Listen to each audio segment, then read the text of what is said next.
Hello，大家好啊，我係 Cory 啊。我今日想同大家分享一下咧礦物質嘅重要性啦嚇。因為好多人咧不斷睇西醫啦，一路食藥啦，都係啲病咧都係冇走㗎。嗰啲問題咧仲係存在嘅。咁其實因為點解咧？好多時我哋身體缺乏某一啲礦物質咧，就會導致某一啲問題，而你唔補充翻佢咧，呢啲問題係永遠都解決唔到嘅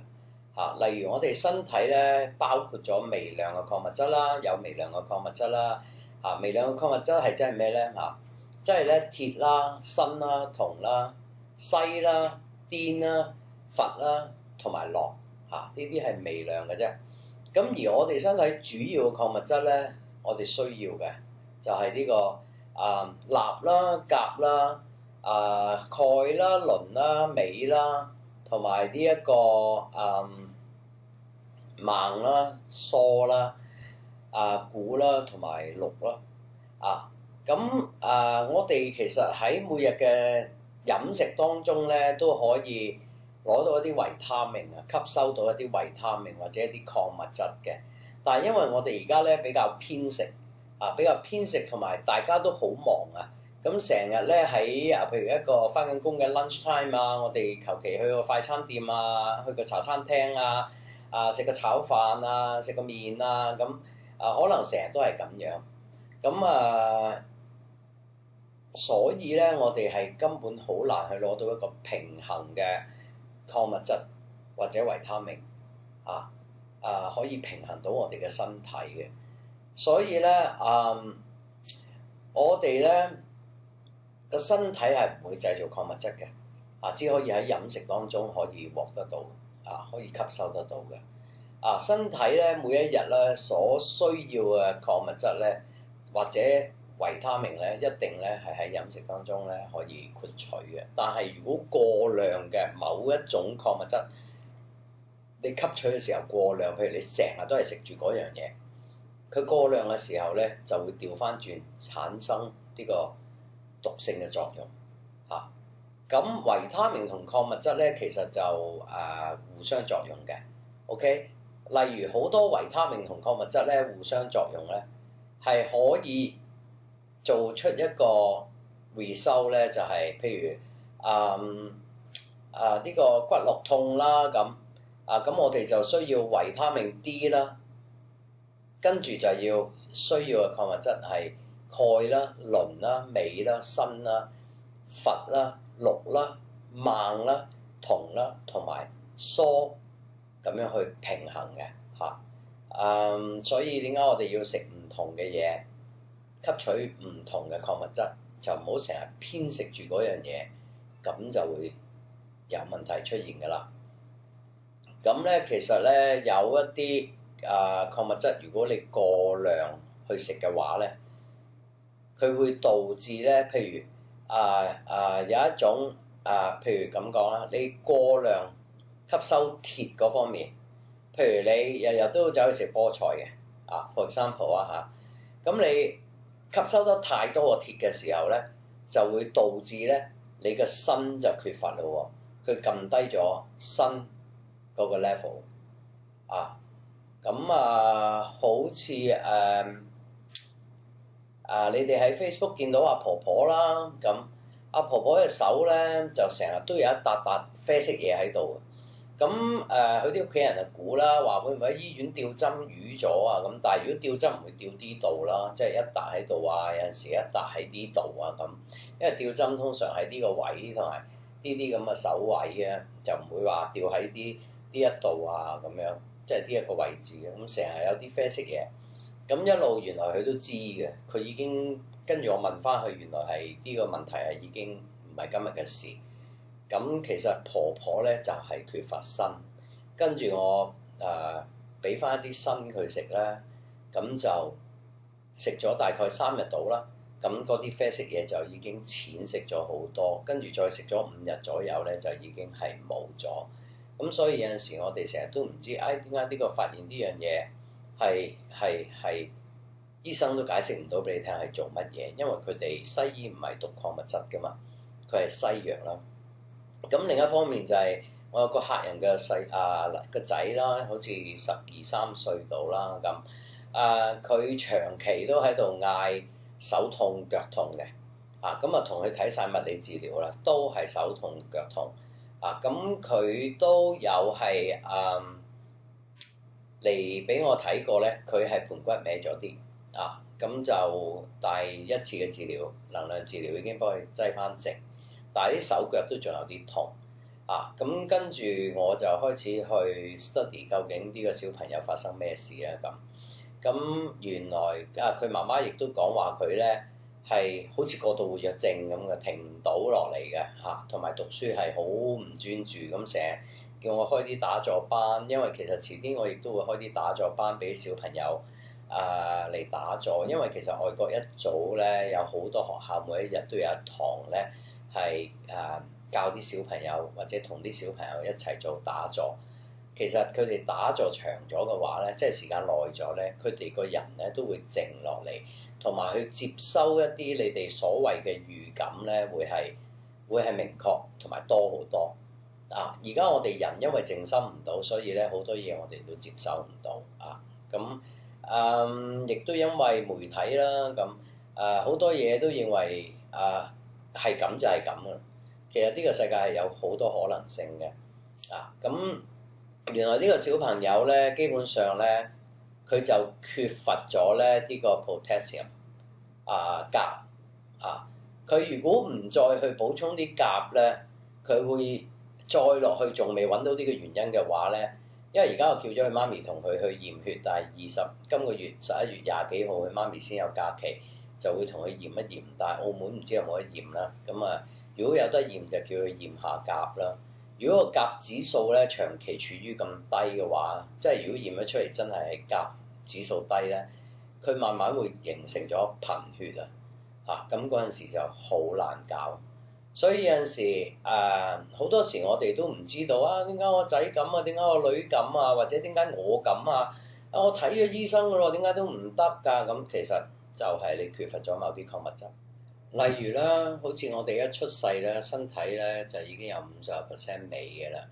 咁隨住我哋嘅年紀長大啦，同埋鎂係喺咩情況下可以製造嘅咧？就係食物啦，同埋你要靜止落嚟，冇燈冇聲嘅情況下，先至可以製造到鎂出嚟嘅。咁其實我哋而家好多人都成日中意戴住個 headphone 啦，聽歌啦，或者瞓覺開住啲手機嘅電視劇韓劇咁樣喺度睇啦，塞住隻耳仔啦咁其實咁樣咧就會將我哋嘅鎂指數咧不斷咁撳低㗎啦。而我哋有一啲咧係有一啲係產品咧係幫助，譬如有啲癌症嘅病人啦，佢要做化療啦，或者電療啦。咁喺做之前咧，就係要查呢一隻叫做 DMSO 喺嗰個化療嘅位置，即係譬如佢係子宮癌，咁咧就將呢個好似 cream 咁嘅嘢咧，就係圍住個圈去。喺嗰個位置個事發嘅位置圍一個圈去查，咁當佢化療電療嘅時候咧，嗰啲輻射就唔會走到去第二啲位置。其實好多時癌症咧做化療電療係可以好，但係我自己手頭嘅客人有好多咧都係做完化療電療譬如佢子宮癌啦，有一個客佢做完化療之後，醫生再轉電療做完電療，醫生再轉化療，但係佢頂唔順，佢嘔得好緊要，同埋食唔到嘢，跟住再轉翻做電療。咁電完出嚟嗰陣時，個子宮癌係冇咗，啲癌症係冇咗，但係1年之後佢開始拐腳啦，開始拐下，直至到現在啦。呢個客係好耐之前係做一個生物電治療嘅，其實年紀比我大1-2年嘅，其實咁樣係好可惜，即係好多人去電療化療完之後咧，就嗰啲後遺症就好多雖然個癌症唔見咗，但係啲後遺症就好多，例如有啲骨枯啦咁樣。咁所以咧，我哋其實需要一啲礦物質去保護我哋自己嘅啊。咁喺另外咧就仲有一啲叫 MSM 啦。咁而 MSM 咧係對皮膚好啦，同埋對呢個肌肉痛啦、骨痛啦、抽筋啦、糖尿病啦，其實非常之好㗎。咁我哋公司賣嘅產品咧，大部分都係噴嘅。除咗呢個膨潤土泥之外咧，就係有食有敷啦。咁其餘大多數嘢係噴嘅。咁亦都係有一啲譬如你哋喺市面上廣告見到而家賣一隻咩精油嘅，琴日先睇完個廣告啦。係話啲人睡眠睡得唔好啦，噴落個口嗰度。咁其實佢10 ml 都賣200幾蚊。咁其實Dr. Lily 亦都做咗一隻係俾瞓覺用嘅。咁可以瞓之前噴喺隻腳啦，噴喺心口啦，跟住就去瞓覺。一係就噴喺去瞓覺嘅位置，譬如枕頭啦，咁入邊亦都有少少薰衣草嘅味道㗎。咁係好快可以瞓得着。咁我亦都有一個客人嘅爸爸啦，就係因為屋企有人離世啦，離咗一個，跟住幾個月後有第二個。其實離完第一個佢已經係情緒出現咗問題，跟住到第二個佢直頭係瞓唔到覺。嗰陣時係未離世，係病得好緊要，係好親嘅親人。咁佢亦都唔信自然療法嘅，不過個女逼佢啦，就睺佢沖完涼出嚟咧，就同佢噴。咁噴完之後咧，即係佢係比較一個唔係話好開放呢啲其實我哋而家自然療法有好多人對啲嘢都唔開放覺得得唔得㗎咁咁個女捉住佢噴完之後咧，好快佢瞓咗，佢冇瞓好多日，跟住連嘅第二日，通常佢爸爸就會話你冇搞我啊咁，但係嗰日咧就係、佢真係好 down 好攰，因為佢連續3日未瞓過覺，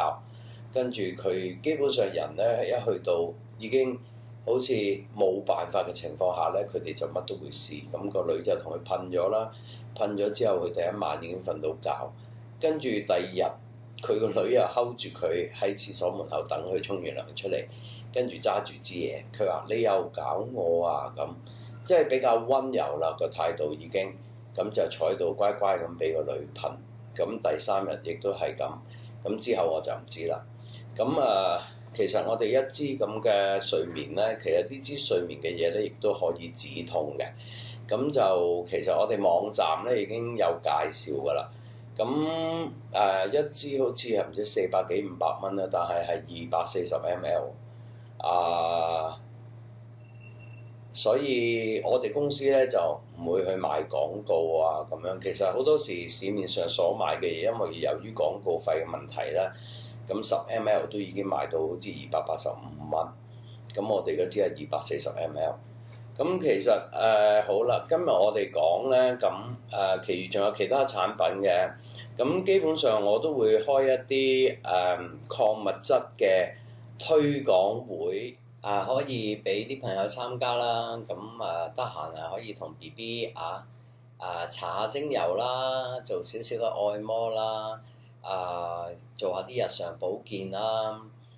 等佢唔好咁容易感冒啦，唔好咁容易惹到啲咩手足口病毒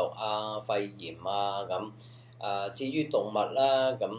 扭傷咗嗰個動物都會有膝關節炎盤骨痛或者俾嘢咬咁你哋可以喺 Facebook 度見到我隻狗狗啦，包括其實我自己嗰日都俾唔知乜嘢嘅嘢咬到我左邊嘅大髀腫起一嚿，又痕又痛，點不知原來揭起我隻狗個肚腩嗰個大髀罅，原來好恐怖。咁其實如果平日我哋又帶咗去睇寵物醫生㗎啦，又好貴即係你哋都知㗎啦，睇貓貓狗狗動物，咁其實自己屋企有一啲土泥有啲精油咁已經可以幫到佢哋。咁同埋呢啲嘢係有排用嘅。例如我哋仲有一隻產品咧，係俾嗰啲風濕關節炎同埋類風濕關節炎用㗎啦。咁因為咧，大部分醫生都會叫你哋有呢個問題嘅朋友咧，就食呢個葡萄糖胺。咁而葡萄糖胺咧，其實就揾貝殼研碎去做嘅，即係其中一個材料啦。咁有好多老人家食咗咧，個胃都唔舒服。咁而我哋啲葡萄糖胺咧就係搽嘅啫，咁同埋，但係我哋大部分嘅嘢咧就係要先用咗味噴咗先。如果係類風濕關節炎或者風濕關節炎嗰啲咧，就係再用咗味之後再搽呢個Dr. Lily 製造嘅葡萄糖胺啦，嘅有呢個嗰個叫 Aloe Vera Gel。蘆薈嘅 gel 啦，咁同埋有啲精油啦，咁樣製造咗呢個產品出嚟嘅。咁其實我自己媽咪用咗咧都好多，行路快咗好多。咁呢啲就係我哋其中一個比較好賣嘅產品啦，咁最近有好多小朋友就係不斷咳啦、有痰啦、流鼻涕啦咁樣。咁我就會用精油啦，同埋同佢哋做一個經脈嘅測試，去首先平衡咗佢嘅經脈先。咁同埋喺呢度提一提咧，最近咧有好多呢個小朋友幾歲嘅小朋友係肺炎咁肺炎咧，咁一定係要去睇醫生啦。咁其實我哋不嬲都係同人哋講，首先你先去咗睇西醫先，去驗咗嘢先，去確診咗究竟乜嘢事。因為我唔會同你去估嘅咁而你哋之後決定係用自然療法定係用西醫啦。咁呢個係你哋自己去選擇咁但係急症咧就真係一定要睇西醫啦。咁就其實肺炎咧好多時去醫院啦，譬如好嚴重咧，醫生就會打針啦、食藥啦，或者吊呢個抗生素啦、打呢個抗生素啦，咁一路都係用抗生素嚟撳住佢嘅。其實咧，佢哋咧齋用抗生素咧係當時係可以撳住咗呢個肺炎啦，但係其實佢好容易再發作，因為個根源係冇治療到咁所以咧我就喺呢度就講俾大家聽啦。其實個小朋友咧都可以做一啲保健嘅，例如調理翻啲經脈啦，等佢平衡翻啦，咁佢先至會係治標同埋治本嘅。如果唔係咧，因為齋用抗生素嘅話咧，佢即係好似我哋有啲人成日胃痛，一胃痛去睇醫生，醫生就俾一啲胃藥你食啦。咁當時係撳咗，但係點解過一段時間又嚟過咧？咁有一啲朋友就會係因為緊張啦，緊張好多時咧會導致咧肚屙啦，同埋胃痛。咁其實個問題唔係淨係齋胃痛啦，就係因為佢生活緊張啦，或者做份工啦，日日都未翻去，已經諗定個老細會鬧佢啦，或者個老細一日鬧人鬧到黑咁變咗翻工嘅時候，抱於一個好緊張嘅狀態，亦都會導致到佢成日都胃痛啦。咁小朋友咧，佢哋或者大人都係一樣啦。如果我哋經脈混亂咗嘅話咧，基本上亦都會有好多嘅問題衍生咗出嚟嘅。所以我哋日常做下保健咧會好啲嘅。咁就譬如我哋咁啦，又做經脈測試啦，咁亦都有做呢個氣場啦。咁氣場就係當時會分析到你邊個脈輪出咗問題啦。咁或者你個氣場出咗咩問題啦，就用翻啲咩嘅產品去譬如帶一啲產品就可以改變你嘅氣場。咁呢啲全部都係有根有據。我哋係有儀器可以去俾你睇到啦，咁樣。其實我哋公司用嘅產品咧，全部都係 therapeutic grade 嚟嘅，係醫院用嘅醫療級數嘅礦物質產品喺外國係用緊嘅。我哋東南亞咧就真係冇啊，醫院係冇用呢啲嘢，甚至乎係唔會去研究呢啲嘢咁我希望喺不久嘅將來有多啲呢一方面嘅治療或者治療法去可以俾我哋東南亞嘅醫院去接受咯咁譬如好似美咁啦，基本上大家上網去 eBay Amazon 都大把噶啦，甚至乎淘寶。但係問題，佢哋採用呢啲咁嘅礦物質嘅時候，嗰個地方有冇污染咧？呢個係好重要，因為如果有污染嘅咧，佢噴嘅時候咧，點解會噴比較好咧？其實市面上都有好多礦物質嘅，好似製成藥丸咁樣。咁但係如果美咧，基本上咧同 MSN 咧係噴好過食嘅，因為食嘅時候咧，佢會透過咗胃部啦，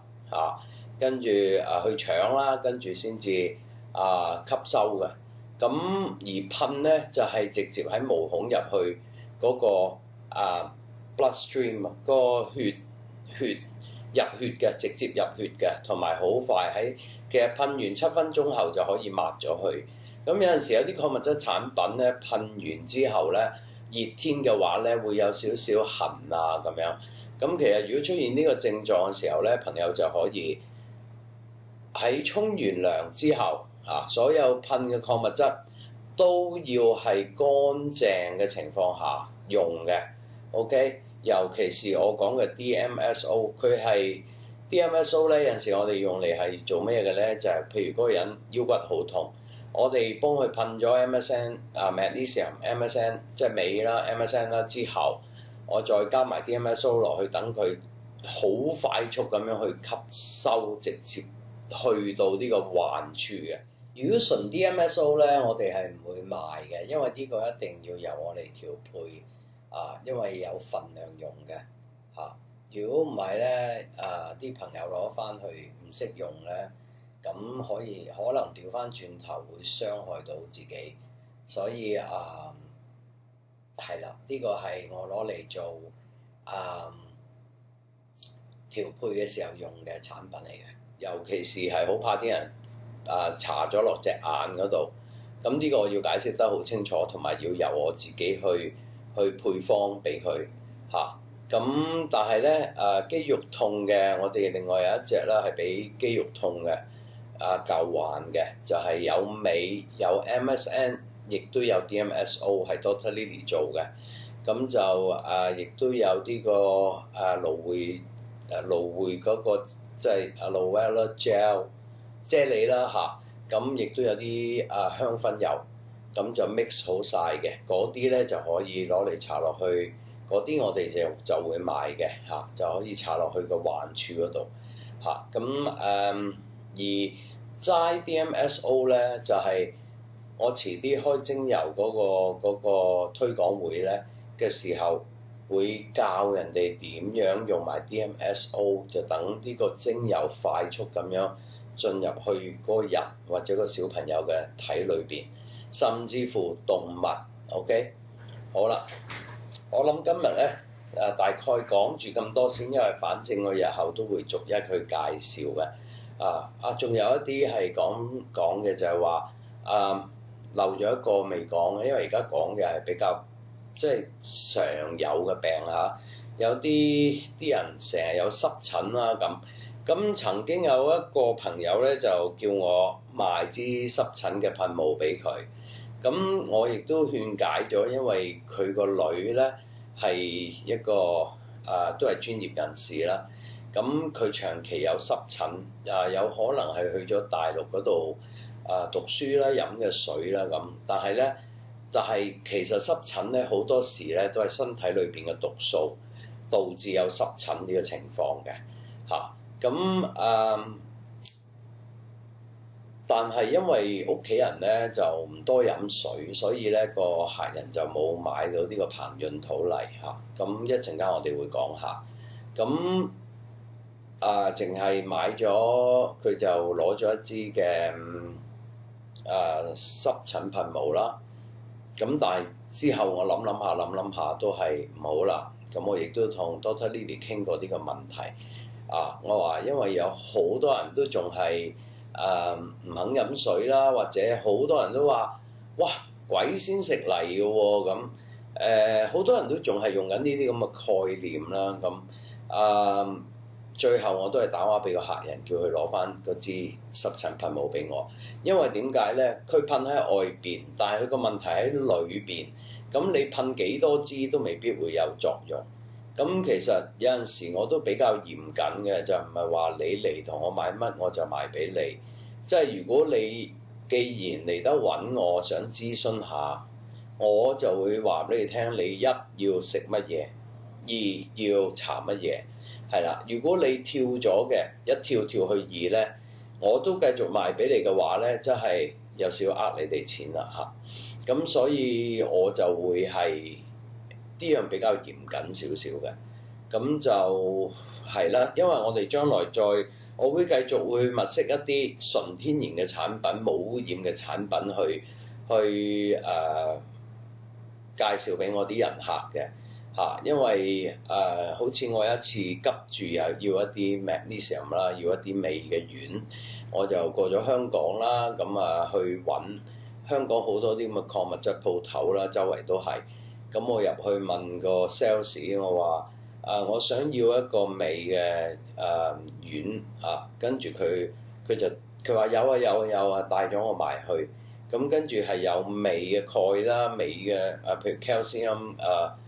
magnesium calcium 咁溝埋㗎啦，跟住又有 magnesium 乜 magnesium 乜，跟住我話我唔係要呢隻，我要 magnesium citrate。佢問翻我轉頭咩嚟㗎咁我話呢一隻係人食係非常之好嘅，即係如果當時冇噴嘅喺度嘅時候，因為其實我哋噴嘅 magnesium 咧都可以係可以飲得嘅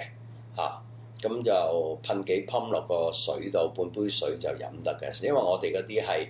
係首先係可以口服㗎啦，同埋係純冇污染嘅一啲味嚟嘅。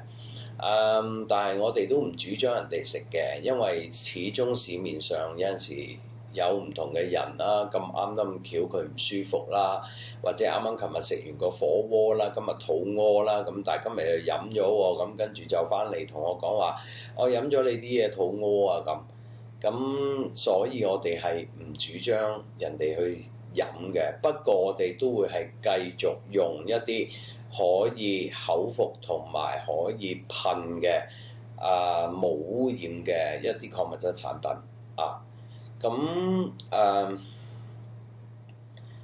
講翻呢隻就係濕疹啦，都係嗰句啦。通常都係身體裏邊嘅毒素問題導致濕疹嘅。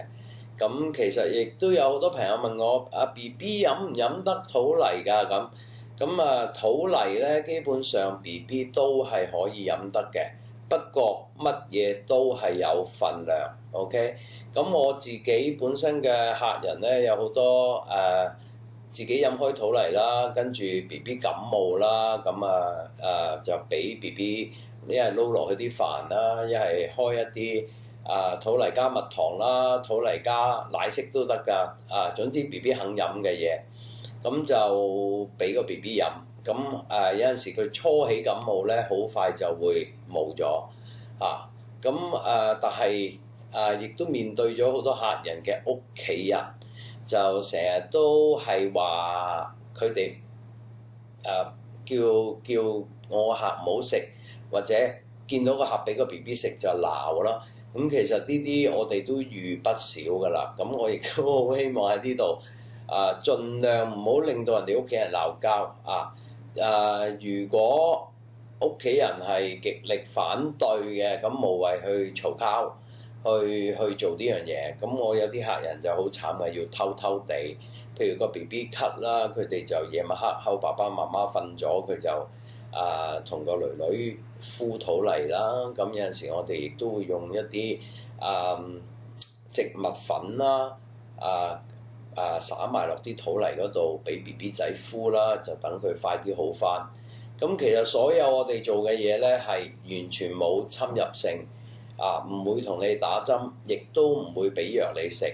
咁主要全部都係純天然嘅嘢。只不過喺香港、澳門或者東南亞嚟講咧，對於礦物質療法咧、植物療法咧、精油療法啦，咁有好多人都誤解啦，都成日要，從來冇諗過呢樣嘢咯。其實我哋身體揾咩嚟構造，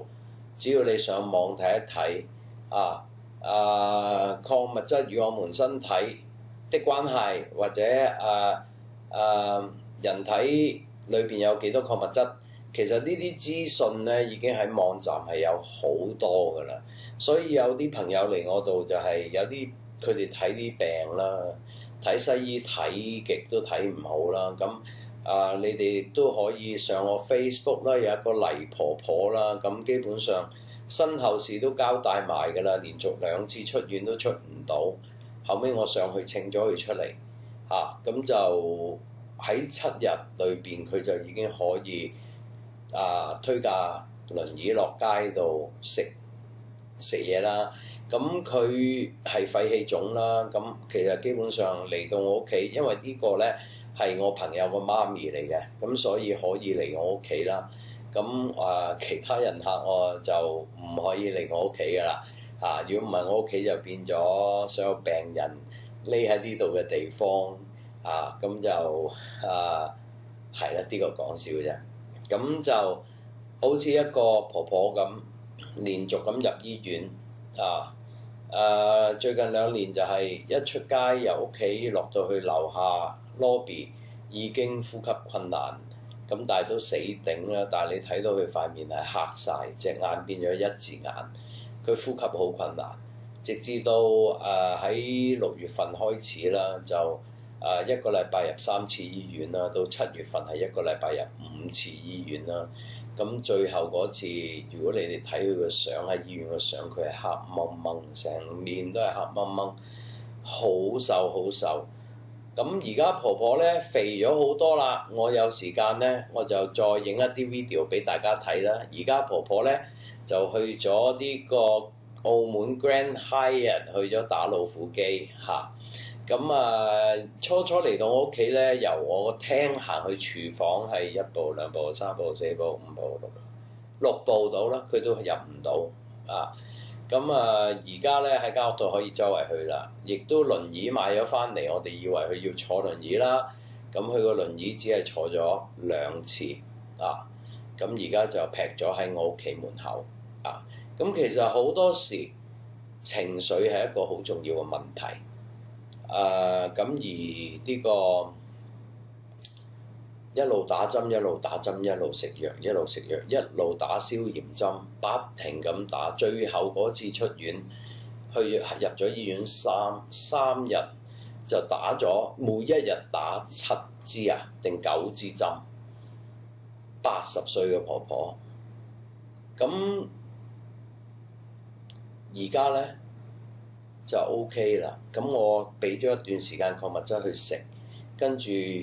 之後見佢好轉咗，我就轉咗另一隻礦物質幫佢放鬆翻佢個肺部肌肉因為咧呢個肺氣腫咧，因為佢食咗好多年煙啦，咁佢個肺氣腫個肺咧，醫生已經照咗出嚟，得翻一個窿仔俾佢呼吸嘅啫。咁當佢心情唔好緊張嘅或者行路嘅時候緊張佢啲肌肉就會攬埋一嚿，嗰個窿咁細咧就變到更加細。咁咧就而家就已經俾咗啲放鬆肺部肌肉同埋保養呢個即係預防呢個老人痴呆症嘅礦物質俾佢食。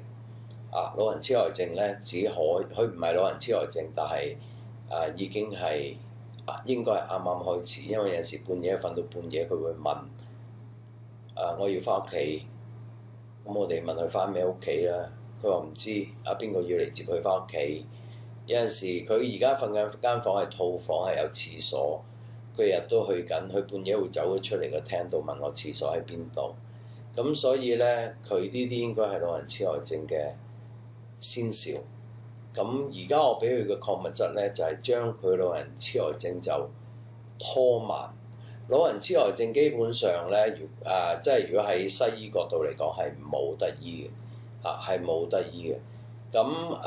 喺礦物質喺自然療法裏邊咧，就係只可以將呢個症狀拖慢，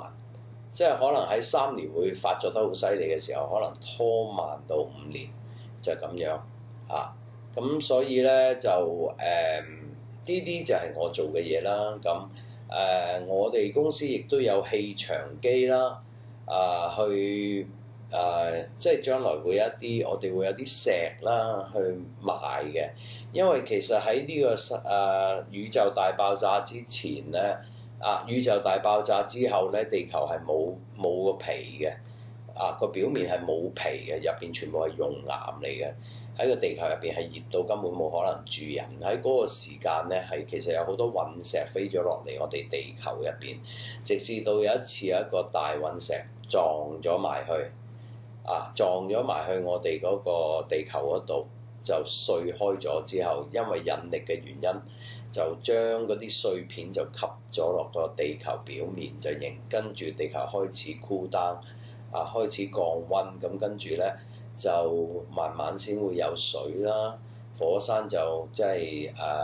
停晒噴火啦，咁就當然啦，仲有一啲噴緊啦，咁但係少部分啦，咁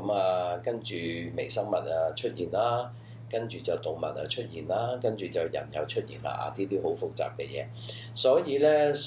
其實考古學家咧成日攞石頭咧拎去做考古，定係佢哋考古啲咩咧？其實我哋個地球幾時形成出嚟，都係全靠呢啲石頭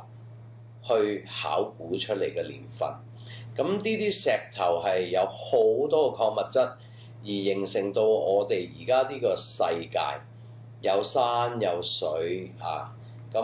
有磁場啦咁所以石頭係好重要嘅。咁我而家有不過我而家冇貨喺度啦，遲啲會翻一啲貨。係，譬如而家我哋成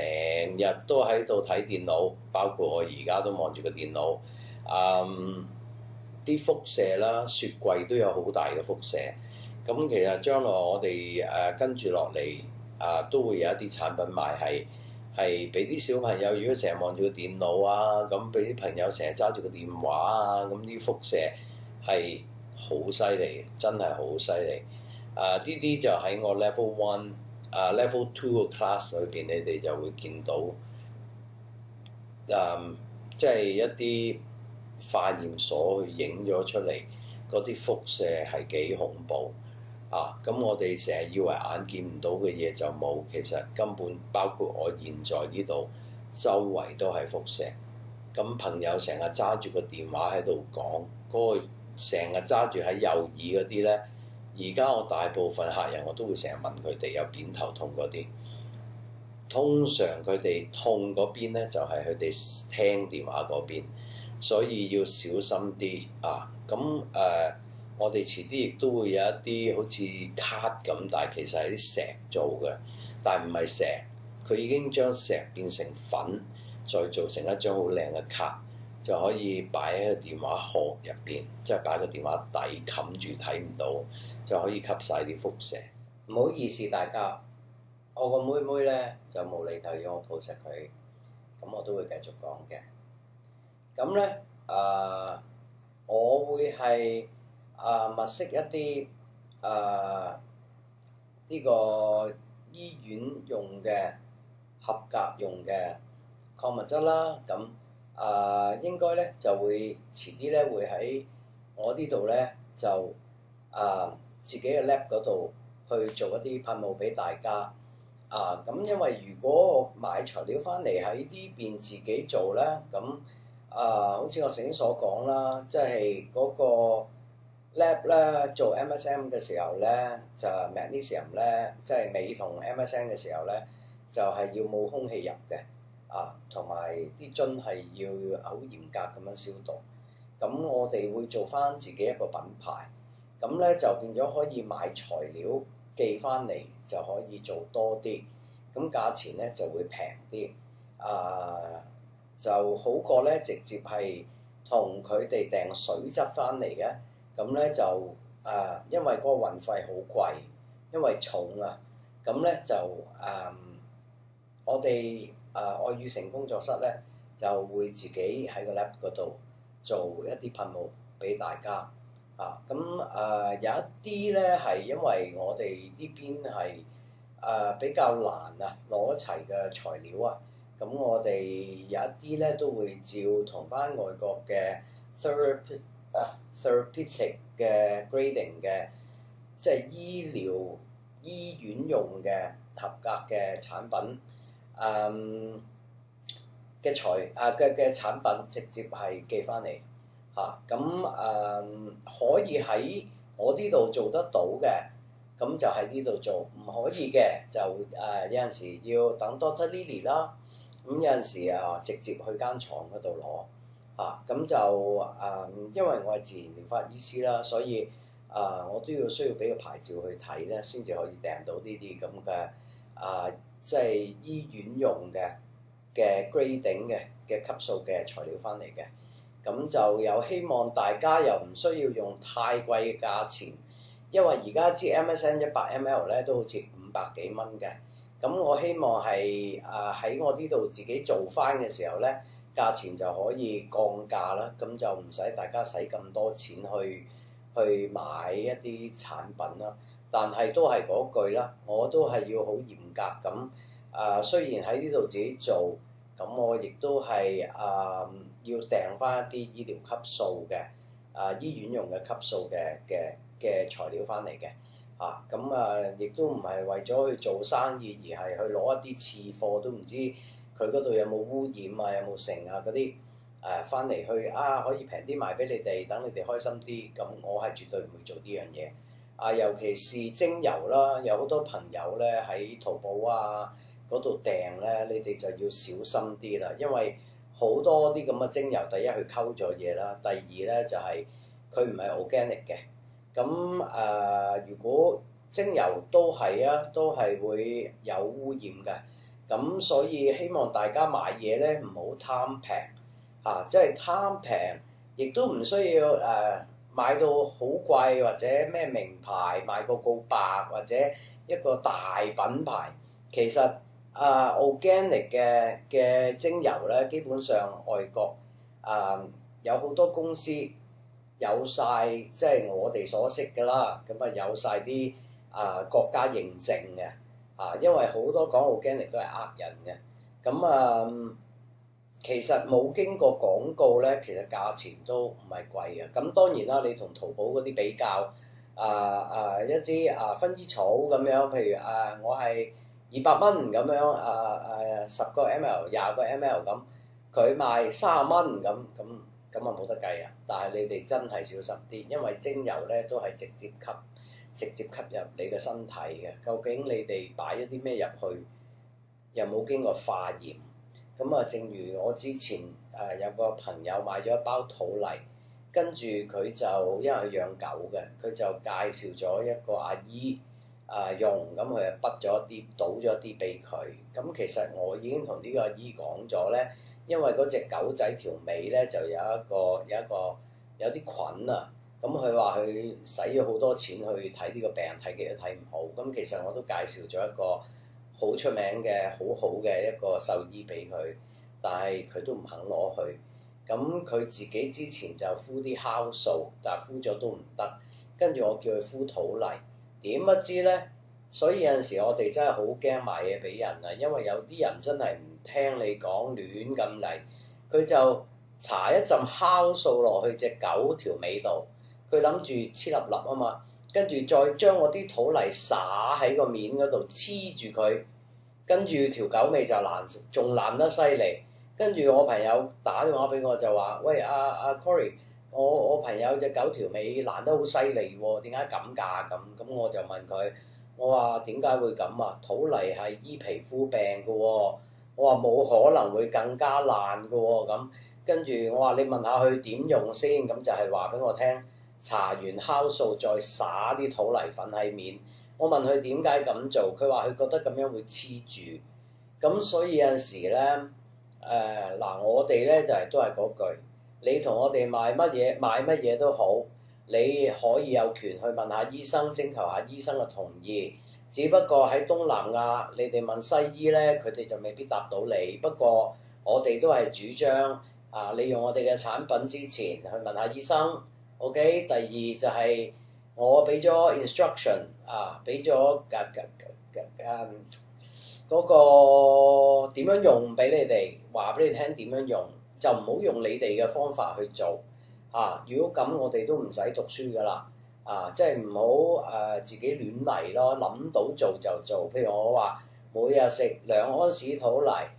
有病嘅有唔舒服嘅，咁你就食多少少，可以食4安士，肚屙食幾多，即係可以買咗個朋友有我。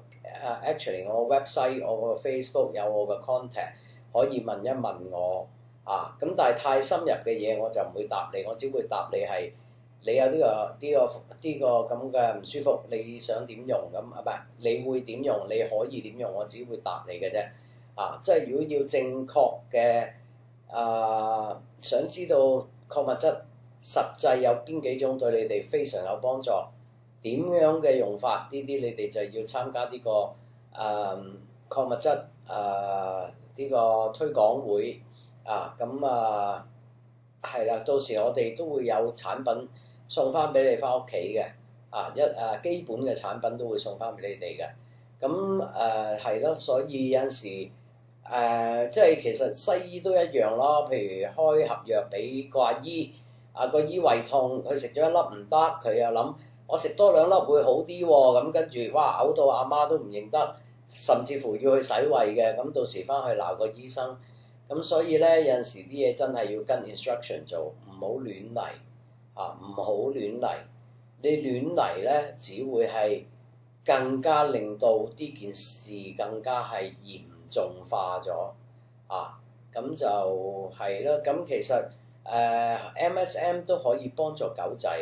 精油都可以幫助狗仔，土泥亦都可以幫助狗仔、貓仔。咁咧大家就變咗可以少啲帶佢哋去睇獸醫，慳翻好多錢皮膚病啦，咁你哋喺 Facebook 會睇到啦，我點樣用法啦。咁有啲狗啦，食土泥啦，佢哋就好少會有肚屙啲嘅情況出現人都係一樣啦，即係都係啦，便秘都可以食多少土泥，咁有份量嘅，已經可以好快解決到啦。咁我而家啲客人去到外國咧，即係佢嗰次去泰國咧，第一就撞親跌咗落地，就敷咗土泥喺隻手。第二次咧就去泰國，第一次去韓國，第二次去泰國，跟住咧就食咗啲海鮮。但係佢哋咧，而家我啲客人咧，通常咧去旅行都會開定一樽擺喺個篋度寄埋走嘅，即係萬一有咩事去到嗰邊唔舒服胃痛肚屙咁俾嘢咬咁其實都可以幫助到佢哋，就唔使喺嗰邊入醫院咁慘咁所以喺呢度呼籲下俾你哋，就係話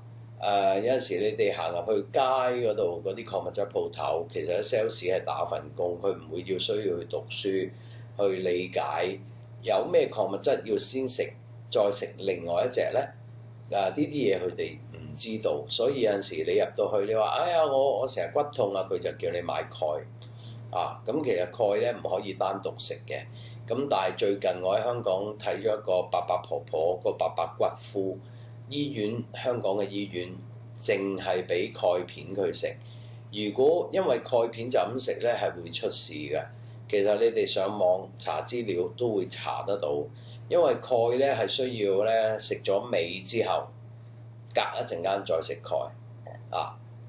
因為食咗鎂咧，嗰個細胞就會打開，啲鈣就會走入去。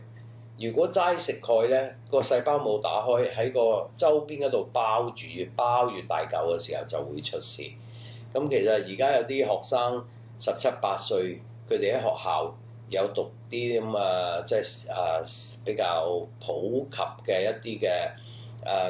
礦物質嘅課，即係唔係課程，即係佢哋啲課程裏邊有陣時講下呢啲嘢，佢哋都知道鈣係唔可以就咁食。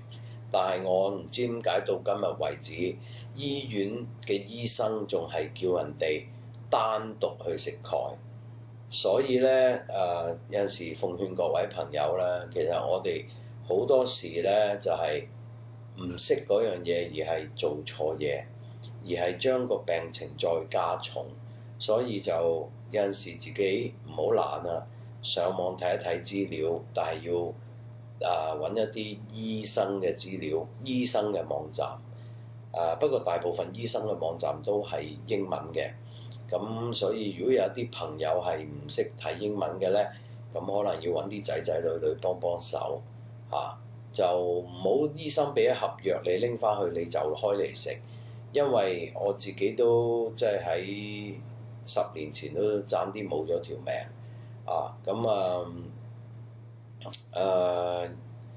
最近啦，你哋喺網站見到我有個客啦，話血小板降低症、紫癜症。我哋做咗5次 healing，佢就好返啦。咁最近佢走咗去睇醫生，係因為佢